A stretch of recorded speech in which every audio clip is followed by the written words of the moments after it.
రాజన్న సిరిసిల్ల జిల్లా సమ్మక్క సారక్క జాతర సందర్భంగా వేములవాడ రాజన్న ఆలయంలో భక్తుల రద్దీ దృష్ట్యా ఆలయాన్ని 24 గంటల పాటు తెరిచి ఉంచుతున్నారు. ఈ నేపథ్యంలో వేములవాడ అనువంశిక బ్రాహ్మణ సంఘం నాయకులు ఆలయ ఈవో కృష్ణప్రసాద్ తో పాటు దేవాదాయ శాఖ ఉన్నతాధికారులకు ఫిర్యాదు చేశారు. ఆగమ శాస్త్రానికి విరుద్ధంగా దేవాలయ వేళలను తమ ఇష్టానుసారంగా మారుస్తున్నారని అనువంశిక బ్రాహ్మణ సంఘం అధ్యక్షులు ప్రతాప రామకృష్ణ అన్నారు. కేవలం ఆదాయం పైన దృష్టి సారించి భక్తులకు కనీస సౌకర్యాలు కల్పించడంలో విఫలమవుతున్నారని విమర్శించారు.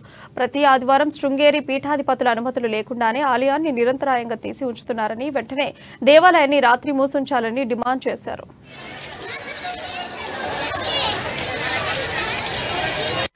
దేవాదాయ శాఖకు ఆగమ శాస్త్రం మీద అవగాహన ఉండదు. అవగాహన లేని ఆఫీసర్లు ఇస్తారు. అంటే భక్తుల విశ్వాసాలతోని సాంప్రదాయాలతో సంబంధం ఉండదు.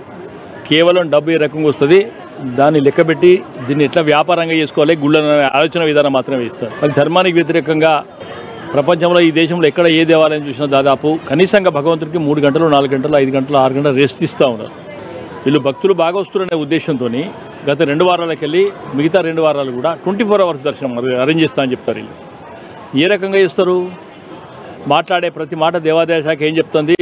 మేము శృంగేరి మఠం ప్రాతిపదిక మీద నడుస్తూ ఉన్నాం, అది ఎలా ఉంటా వాళ్ళు ఎలా చెప్తా అలా చేస్తామని చెప్తా ఉన్నాం. నేను అడుగుతా ఉన్నాను, గత 2 వారాలు ఎవరిని అడిగి మీరు ఈ 24 అవర్స్ దర్శనం ఇంప్లిమెంటేషన్ చేసారు? స్థానిక కలెక్టర్ని అడిగినరా? తెలియదు. కలెక్టర్కు అడ్మినిస్ట్రేషన్తో సంబంధం ఉన్నా కానీ అర్చక వ్యవస్థతో సంబంధం